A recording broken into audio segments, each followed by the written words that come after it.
close till I get up. Time is barely on our side. I don't wanna waste what's left. Terima kasih sudah klik video ini. Tapi jangan lupa guys, klik tombol subscribe karena subscribe itu gratis. Dengan subscribe kamu support channel ini terus untuk upload hampir setiap hari. Ingat, subscribe itu gratis. Gak ada ruginya kamu klik tombol subscribe guys. Selamat menonton. Enjoy. Waktu kemarin pas zamannya kuliah, Pak Faris ambil jurusan apa? Manajemen resort. Manajemen resort. Tapi itu masih satu kalau kayak masih. Oh jadi seenggaknya walaupun Pak Faris nggak ada basic, tapi seenggaknya Pak Faris ngerti gitu kayaknya sedikit tentang sales gitu. Iya, belajar. Sebenarnya enggak. Kalau misalnya dalam dunia sales itu kan strateginya memang belajar di perkuliahan, tapi dalam role play atau dalam pelaksanaannya nggak belajar di kuliah. Itu kan lebih kepada sistem, karena kan Faris waktu itu S1 lebih kepada bagaimana suatu kawasan itu menjadi tempat daya tarik wisata kayak gitu. Kan manajemen resort, jadi cara ngelola, terus sistem zonasi suatu resort yang baik, terus sistem zonasi untuk sebuah tempat lahan kosong jadi tempat rekreasi itu mappingnya bagaimana. Kalau misalkan mungkin jurusan planologinya tuh kayak gimana itu belajar. Kalau ke manajemen hotel segala macamnya hanya sekilas aja sih. Banyak belajarnya itu pas sudah masuk di hotel itu sendiri. Nah, Pak Faris, aku mau nanya sedikit nih. Kalau misalkan kayak penonton di rumah, kalau saya sendiri kan masih awam banget nih tentang sales, kan kayak belum tahu tentang kayak harus role-nya seperti apa gitu loh. Mungkin di Pak Faris sendiri bisa nggak kayak kasih tahu ke kita nih poin-poinnya dulu deh, awal basicnya itu seperti apa sih tentang sales? Sales sama marketing itu sesuatu yang memang sama, tapi tugas dan juga pengertiannya berbeda. Kalau sales itu dia lebih kepada bagaimana menjual suatu produk yang sudah dibuat sama si marketing. Oh, jadi kita hanya menjalankan saja yang sudah gitu nih? Iya, jadi sales itu lebih menjual produk-produknya nih, misalkan produk paket meeting, terus paket kamar, dan lain segala macamnya gitu. Pokoknya sales itu lebih kepada nyari uangnya. Tapi kalau marketing, dia gimana caranya meng-create, mulai dari nge-create yang cocok untuk dari harga, dari tempatnya, terus dari target pasarnya, market pasarnya. Misalkan market suatu hotel itu untuk keluarga kah, atau untuk yang leisure kah, atau untuk yang long stay kah, atau untuk yang memang MICE. Kayak misalkan sekarang kan di Alana kan lebih kepada MICE gitu kan, kepada yang memang dia ingin meeting dari Jakarta ke Bogor gitu. Tapi kalau misalnya weekend, kita marketnya adalah family, yang keluarga naik. Nah, jadi si marketing itu yang nge-create untuk produk-produknya dan ngepromosiinnya. Nah, ngepromosiin itu mulai dari desain, dari pemotretan, dari proses pemotretan, video taking, itu semuanya orang marketing kayak gitu. Nah, tapi aku lebih pada ke sales, ke pemasaran, ke penjualan. Ke penjualan ya? Iya. Jadi kalau marketing itu buang-buang duit, kalau sales nyari duit. Nyari duit, berarti beda banget ya perbandingannya gitu. Beda banget. Beda banget ya. Jadi marketing buang-buangin duit. Jadi yang ngedengerin tuh tergantung mau yang nyari duitnya atau yang buang-buang duit. Oh iya. Pak Faris, kalau misalkan aku nanya masalah kayak ini, kayak kisah-kisah lucu atau kisah-kisah yang bikin jengkel kan, pasti kan banyak banget nih kayak misalnya yang namanya kerja gitu kan pasti nggak mungkin kita mulus kan, pasti ada kerikil-kerikil yang ini apaan sih, ini kenapa sih gitu kan. Pak Faris ada nggak sih pengalaman lucunya dan juga menyebalkannya selama jadi sales nih yang paling diingat sampai sekarang? Apa sih biasanya kayak dari tamu yang seperti itu? Sebelum handle tamu nih ya, sebelum handle tamu, Faris dulu pernah, jadi kalau yang dengerinnya ada Bu Cita. Bu Cita itu dulu mantan sampai sekarang masih di kontak. Tapi Bu Cita ini adalah dulu General Manager Grand Cokro. Jadi waktu Faris sales eksekutif di Hotel Ibis, terus Faris pindah lah jadi langsung di Hotel Ibis itu 8 bulan. Terus langsung jadi sales manager di Hotel Grand Cokro Jakarta. Itu depan-depanan hotel. Nah, pre-opening Hotel Grand Cokro, waktu itu GM-nya Bu Cita pernah bikin nangis Bu Cita. Kenapa?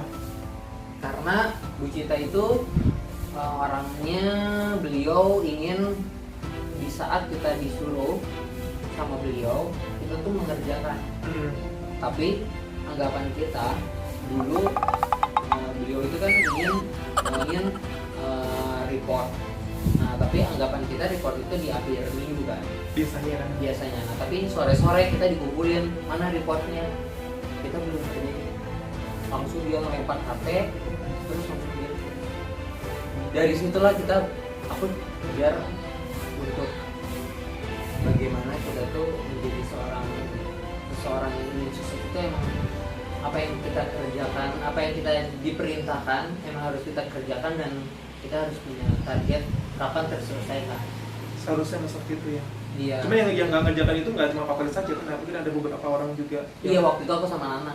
Oh, jadi nggak cuma Pak Faris saja ya? Berdua. Aku sama Nana tuh yang bikin nangis di Cita. Dan dari situlah aku belajar untuk gimana caranya menghargai atasan. Kayak gitu. Itu tuh hal yang paling lucu bikin Sampai sekarang masih ingat bikin GM nangis. GM keluar GM mungkin kayak klien-klien perusahaan kayak gitu mungkin. Kalau klien banyak ya. Kan Faris jadi sales itu kan berarti 2015 sampai 2020 kan berarti udah 5 tahun kan lebih. Jadi waktu jadi sales eksekutif ada cerita yang lucu pastinya. Terus waktu jadi sales manager di Grand Cokro, terus dari sales manager di Grand Cokro jadi sales manager di Sapero Bogor. Sapero Bogor ya? Iya, di Sapero Bogor juga. Ya ada cerita yang lucu juga. Banyak sih. Salah satunya mungkin yang paling lucu ya 5 tahun itu nggak bisa dikatakan. Yes, pada intinya semuanya itu bagaimana caranya semua itu menjadikan pengalaman dan juga kita belajar dari pengalaman. sih yang pasti. Iya, cara untuk tamu sampai ada yang marah-marah di lobi karena Faris lupa ngeblok kamar. Karena ternyata kita tuh kerja bukan hanya kerja untuk melayani ya, tapi gimana caranya kita tuh yang disiplin juga gitu. Pernah gitu. Terus waktu jadi sales manager, Faris pernah di posisi puncak jadi director of sales juga pernah. Director of sales di hotel Golden Flower Bandung 4 bulan. Ya gimana caranya jadi pemimpin, terus kita memimpin anak buah, terus menjaga kesulitan tim itu belajar. Dari kan mereka banyak kepala ya. Iya. Banyak kepala tapi isinya beda-beda. Beda karakter juga. Beda karakter juga. Yang satu ada masalah di keluarganya, yang satu ada masalah di keuangannya, yang satu ada yang dari masih baru lulus SMK belum tahu apa-apa, tapi kita dengan kesibukan kita jadi director sales nggak mungkin dong langsung ke ya orang yang baru lulus gitu langsung ngajarin ke dia. Nah, kalau cara-cara sendiri gimana? Misalkan kita tadi Pak Faris bilang kan mereka kita kan nggak mungkin bisa untuk kayak banyak kepala gitu kan, kayak beda karakter, beda sifat gitu kan. Nah, cara Pak Faris untuk bisa memanage mereka tuh kayak tetap solid, terus kayak tetap kompak tuh seperti apa? Ada nggak tips dan Cuma saran? satu. Apa? Menghargai orang. Karena bagaimanapun kita sebagai manusia itu emang harus saling menghargai. Punya masalah masing-masing, punya karakter masing-masing. Kita sebagai pimpinan emang harus saling menghargai. Menghargai. Faris umur waktu itu masih 26. Masih 26 tahun udah jadi director of sales. Tapi sales manager Faris tuh bawahannya Faris waktu itu umurnya 30-an. 30-an. Gimana caranya walaupun beliau lebih tua, tapi beliau kan ibaratnya bawahan kan. Pendekatannya itu belajar cara mendekatkan, ya pendekatan untuk kita bisa diterima oleh beliau, terus beliau juga bisa menerima kita kayak gitu. Terus beda cerita, tapi penerapannya beda juga kalau misalkan kita ke yang emang baru keluar dan baru belajar untuk bisa seperti mungkin kita agak lebih keras apa segala macam. Tapi kalau misalkan yang ke bapak-bapak ini kan mereka pasti lebih banyak pengalaman ya. Iya benar. Iya, walaupun Faris Director itu kan hanyalah sebuah jabatan, tapi kan mereka beliau-beliau ini kan punya mungkin punya pengalaman lebih segudang, iya, segudang pengalaman, dan mungkin aja kita bisa belajar ke beliau ataupun yang lebih baru, yang lebih milenial, kita juga harus belajar, banyak belajar. Karena emang yang namanya belajar itu nggak ada puas-puasnya dan nggak ada batasan-batasan. Kita harus terus belajar, menghargai, dan walaupun udah asisten director tetap terus ingin terus lagi ini lagi dan lagi. Dan ini satu pesannya. Jabatan itu hanyalah sebuah jabatan. Hanya sebuah nama. Hanya sebuah title. Tapi yang harus kita pikirkan adalah gimana caranya apa yang kita dapat kita terapkan, kita aktualisasikan, kita terapkan menjadi suatu keberhasilan. Itu biasa poinnya yang itu yang harus kalian di mindset kalian harus kalian taruh sendiri gitu kan. Betul, karena suatu kesuksesan itu seseorang kan masing-masing. Walaupun Faris udah punya rumah sendiri, punya kendaraan sendiri, terus bisa memberikan tiap bulan kepada orang tua, mungkin aja kesuksesan itu bukan segitu aja gitu. Masih ada banyak lagi, banyak lagi yang harus kita cari untuk menggapai Apa yang kita ingin capai. Betul. Dan ingat, Apa? uang itu jangan menjadi suatu patokan.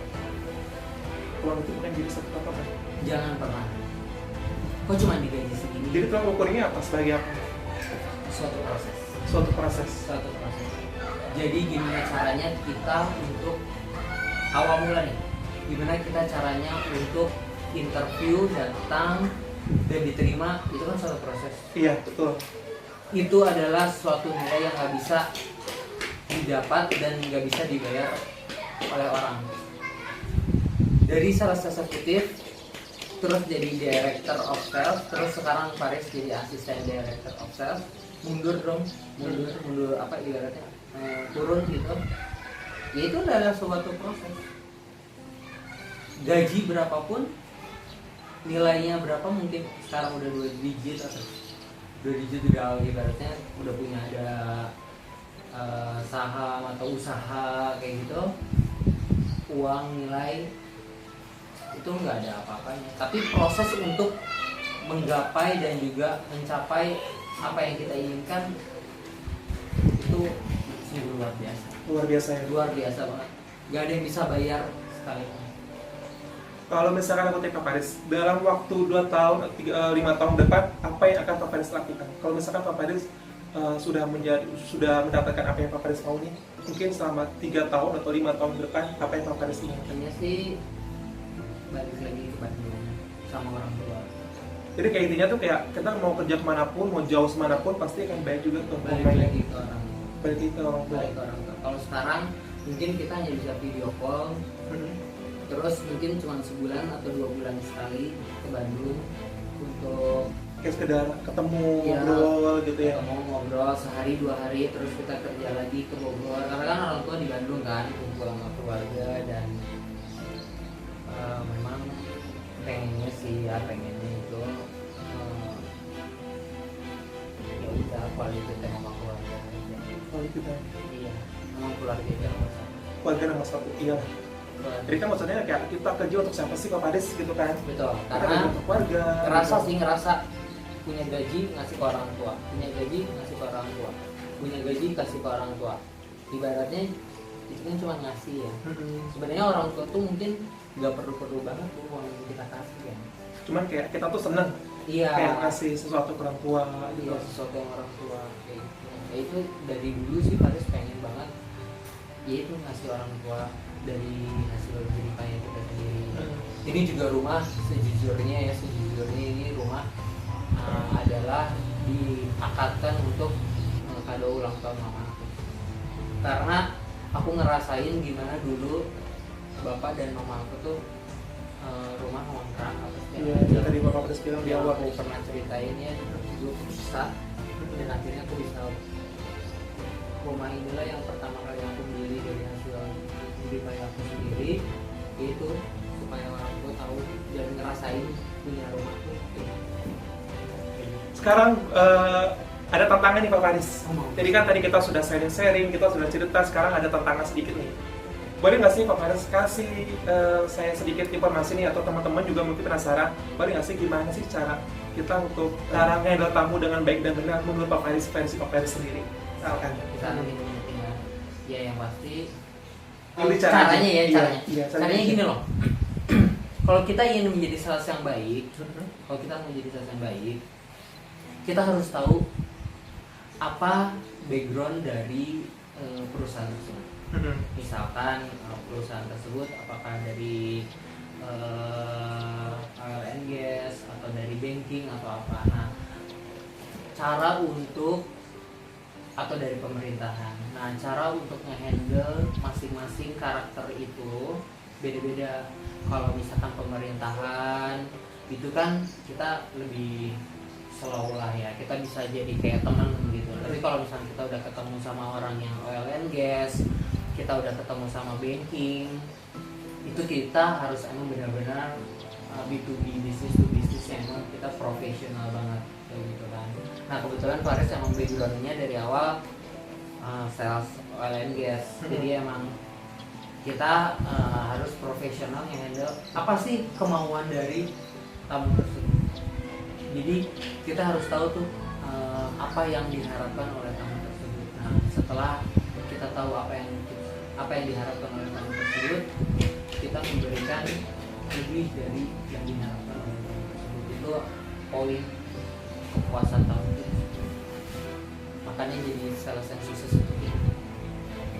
Misalkan dia pengen meeting di sini, tapi kita memberikan bonus meeting di sini itu, tapi dengan pelayanan yang baik, terus ramah tamahan, terus 24 jam kita bukannya kita nggak tidur ya, tapi kita fast respon kepada mereka, terus membantu mereka dari hal yang kecil aja. Misalkan kunci kamar misalkan mereka itu mau check in, ada mungkin salah yang bilang yaudah Bu ambil aja kunci kamarnya di resepsi.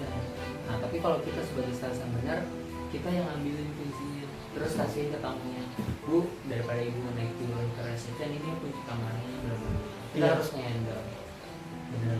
Nah itu dari situ kita bakal dihargain sama tamu itu. Oh memberikan pelayanan yang prima tuh seperti ini loh, kayak gitu. Kalau di Pak Paris sendiri ada nggak sedikit masukan atau saran untuk teman-teman yang mungkin sedang memproses untuk berada titik kesuksesan gitu? Mungkin ada sepatah dua kata atau satu kalimat mungkin untuk masukan dan sarannya sebagai saran. Sarannya itu jangan jadikan tempat kerja itu tempat belajar. Tapi kalian harus bangun lebih pagi. Bangun jam 3. Kalau bisa setengah 3 atau jam 3. Kalau memang kalian muslim, tahajud, jangan lupa sama aja. sambil nunggu sholat subuh ya? Ya, jangan lupa berdoa. Karena kunci kesuksesan selain orang tua nih, doa orang tua yang di atas. Kalau tahajud itu jam 3. Setelah jam 3 ya jangan tidur. Maksudnya kita harus baca-baca, harus banyak baca, banyak mencuri ilmu yang nantinya di tempat kerja itu bukannya kita belajar, tapi bagaimana apa yang kita telah kita belajar sebelumnya kita diterapkan gitu ya. aktualisasikan dan terapkan di tempat pekerjaan itu yang cocok gitu. Jangan takut gagal. Intinya jangan takut gagal. Kita belajar, kita terapin, gagalin. Jangan putus asa. Jangan menyerah. Jangan menyerah. Jadi kegagalan itu jangan menjadi batu sandungan, tapi menjadi batu loncatan. Betul sekali. Mantap ya tuh. Luar biasa banget ya untuk hari ini. Closing gimana? Improve ya, maaf. Jangan putus asa. Banyak belajar, kerja keras. Ingat yang di atas. Ingat yang di atas, ingat orang tua. Betul. Ingat orang tua sih. Doa orang tua harus doa. Karena sebelum Faris interview kerja, pasti minta doa orang. Itu selalu. Dalam kondisi terpuruk pun, misalkan lagi ada kesusahan apa gitu ya, misalkan sekarangnya lagi corona nih ya, lagi corona, minta doa kepada orang tua, mah doain apa segala macam, bukan malah mah kita duit bagi gitu, tapi hanya minta doa aja, minta doa jalan yang terbaik untuk kita, gimana caranya kita bisa berjalan untuk kehidupan ini, jangan ngebebani orang tua. Kita hidup aja udah jadi beban ya, jangan Iya. jadi beban lagi tuh orang tua. Dengar tuh, Betul. dengar ya yang buat yang di rumah juga. Beban Udah jadi benalu, beban udah hidup- jangan jadi beban benalu hidup lagi kita- gitu loh. beban hidup kita itu udah benar, biar kita bebankan lagi kepada orang tua. Apaan sih? Gak ada apa-apa loh.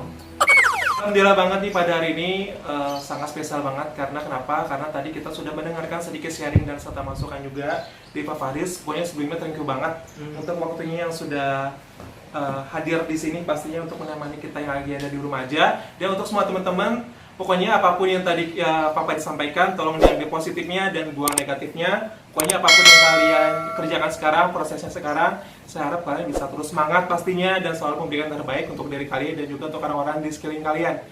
Saya Adam Ismail Official pamit undur diri. Mohon maaf bila ada salah kata dan perbuatan. Wassalamualaikum warahmatullahi wabarakatuh.